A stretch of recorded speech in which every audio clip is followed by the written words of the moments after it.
अस्सलामु अलैकुम वरहमतुल्लाहि वबरकातुहू। उम्मीद करती हूँ तमाम देखने वाले खैर वाफियत से होंगे, अल्लाह ताला की रहमतों के साए में होंगे। मेरा उन्वान अहदीस नबी सल्लल्लाहु अलैहि वसल्लम, मौजू चल रहा था वही का बयान, और जिसका हवाला बुखारी शरीफ की किताब।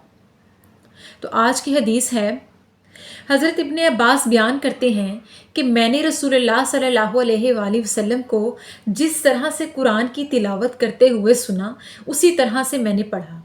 यानी जिस तरह रसूलुल्लाह सल्लल्लाहु अलैहि वसल्लम ने कुरान को पढ़ने के लिए अपने होंठ हिलाए, उसी तरह तमाम सहाबियों ने अमल पैरा होकर अपने होंठ हिलाए, और बिल्कुल उसी तरह मैंने भी आप सल्लल्लाहु अलैहि वसल्लम की पैरवी करते हुए, आपकी इत्तबा करते हुए कुरान पाक को पढ़ने के लिए आप सल्लल्लाहु अलैहि वसल्लम की नकल में होंठ हिलाए।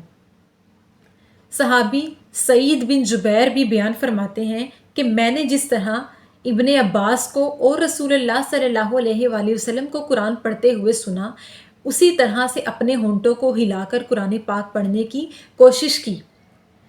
उसके बाद रसूलुल्लाह सल्लल्लाहु अलैहि वसल्लम ने फरमाया कि मुझे अल्लाह की तरफ से हुक्म हुआ कि कुरान पाक को याद करने में जल्दबाजी ना करो। जब पढ़ा जाए तो खामोशी से सुनो। इसका जमा देना और पढ़ा देना और समझा देना हमारे ज़िम्मे है, और इसको हिफ्स कर लेना, याद कर लेना तुम्हारे ज़िम्मे है।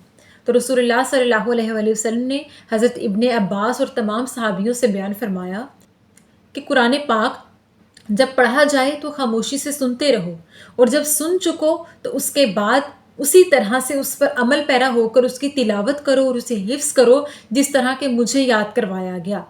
और फरमाया कि हज़रत जिब्रील इस्लाम जब मेरे पास वही लेकर नाजिल होते और जिस तरह मुझे कुरान सुनाते, जिस तरह मुझे आयात पढ़कर सुनाते, मैं खामोशी से सुनता रहता, और जब हज़रत जिब्रील इस्लाम जा चुके होते और उसके बाद मुझे वो आयात याद हो चुकी होती।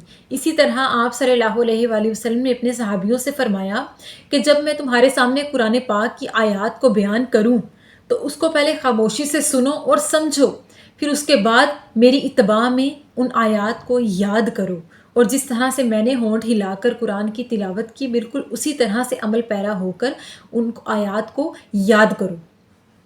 यानी इस हदीस की वजाहत ये कि रसूलुल्लाह सल्लल्लाहु अलैहि वसल्लम ने फरमाया कि जिस तरह मुझ पर कुरान उतारा गया, जिस तरह मुझे पढ़ाया गया, जिस तरह मुझे समझाया गया, इसी तरह आप सल्लल्लाहु अलैहि वसल्लम ने अपने सहाबियों को पढ़ाया, याद करवाया और पढ़ना सिखाया, और हमें भी उसी तरह पढ़ने की तलकीन फरमाई। अल्लाह पाक से दुआ है कि अल्लाह करीम हमें बिल्कुल उसी तरह से कुरान पाक पढ़ने, समझने और याद करने की तौफीक अता फरमाए कि जिस तरह रसूलुल्लाह सल्लल्लाहु अलैहि वसल्लम ने हुक्म फरमाया, जिस तरह के कुरान पाक को याद करने, पढ़ने और समझने का हक़ है।